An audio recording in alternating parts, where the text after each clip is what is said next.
In this video, I'll be showing you how to write a comment in Python. Simple and easy. I'll be showing you guys 3 different ways to do that. So now let's start. So I have my VS Code open here. This is my Python file. So what I do is the first one is if you're trying to write a one-line comment, that's an hash, and then you write the comment you want to write. This is a comment. This is how you write a single line comment in Python. Good. So now let's come down here.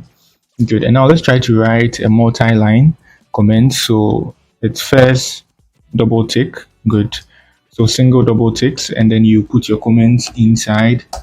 Put your comments inside. You put your comment inside, and you see there's also a comment in Python. You can also use the double tick.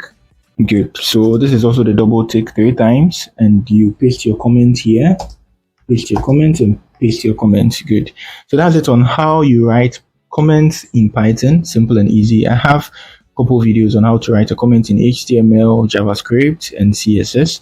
And I also have how you write a comment in SQL too as well, so you can check that out. So that's it for the video. If you are new here, you give me a like and subscribe to the channel. Peace.